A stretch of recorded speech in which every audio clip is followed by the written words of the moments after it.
Matt, it's no surprise that Joe Biden announced he was running for re-election. This is a man who spent more than 50 of his 80 years in public office. He wants that second term. But of course, there are questions about his age and his popularity, even among Democrats. And yet no one has challenged him. Why? Because of two reasons. Firstly, challenging an incumbent president from within your own party is no good political move. It happened to Gerald Ford, to Jimmy Carter, to George Bush Sr. And all of them eventually lost their re-election bids, partly because their leadership had been questioned.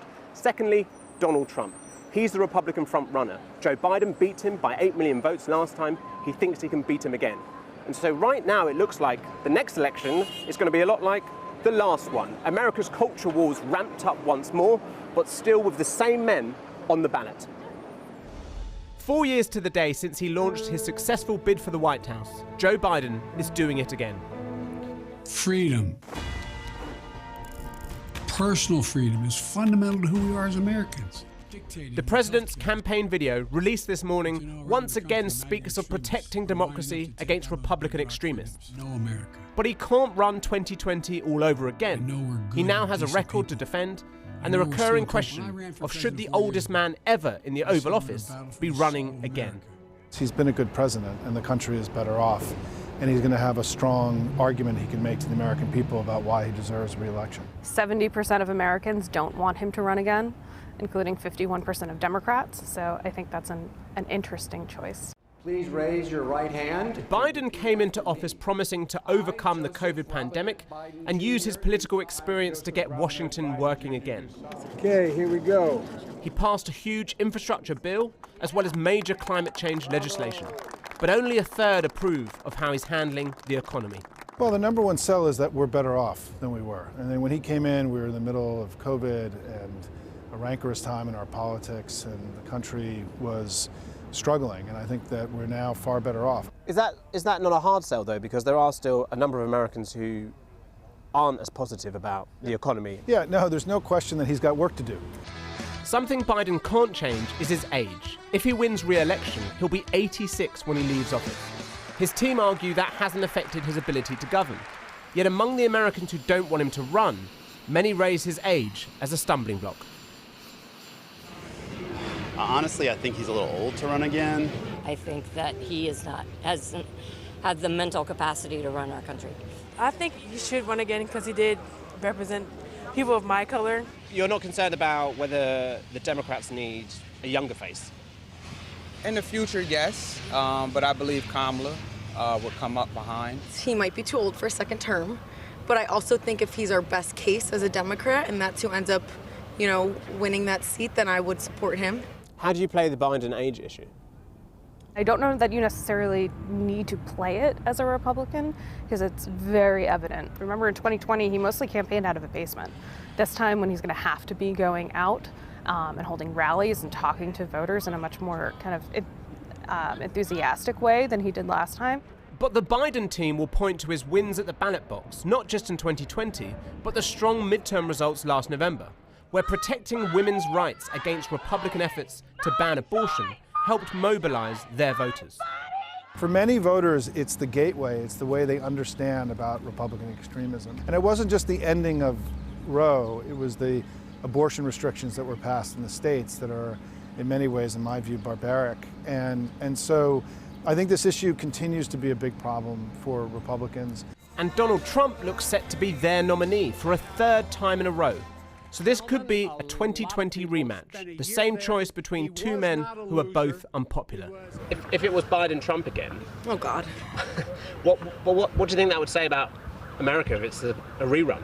I think it would be scary. I wouldn't be excited about casting a vote for either of them. Been there, done that. I think we should get new people with new ideas.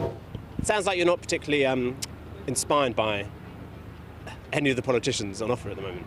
Not right now, no.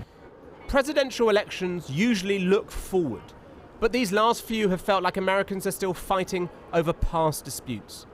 If 2024 is 2020 all over again, can America weather another bitter battle, led by two men in their twilight years? Well, earlier I spoke to the Democrat Congressman Hank Johnson from Georgia and asked him whether President Biden went against political expectations by announcing his re-election bid for 2024. Well, I think events have unfolded in such a way so as to convince most of us that he's the man for this season. He is the man for this job.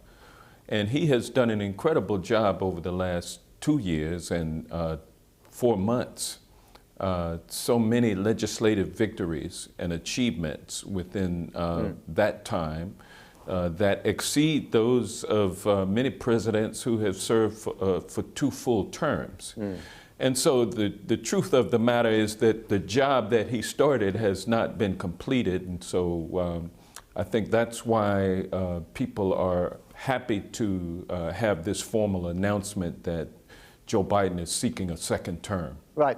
I mean, as you said, you've listed his achievements. One could argue, why not quit on a high? Well, the fact of the matter is not all that needs to be done has been done. And we need a steady hand at the helm, someone who knows the insides and outs of domestic policy, while at the same time being steeped in national security knowledge and experience. These are troubling times that the world finds itself in right now.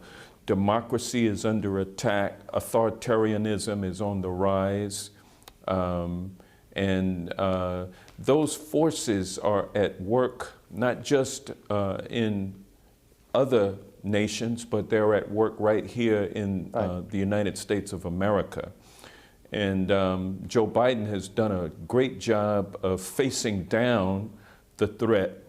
I hear what you're saying, and the slogan is indeed, let's finish the job. I just wonder, like a lot of people, to be honest, whether a grueling campaign, the likes of which he's probably never fought, will finish him off at the age of 82.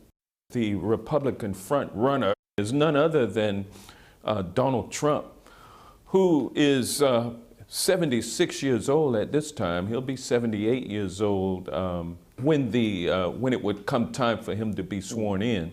He'll be on the campaign trail as well. He's the front runner.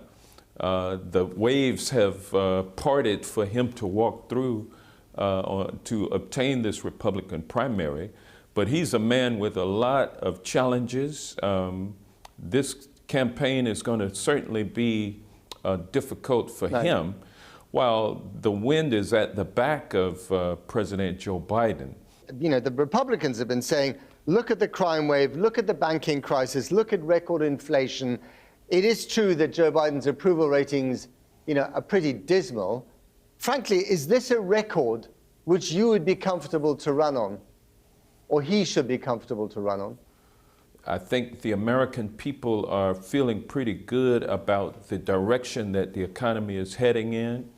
There are issues that Republicans have been trying to scare Americans about: crime, violent crime.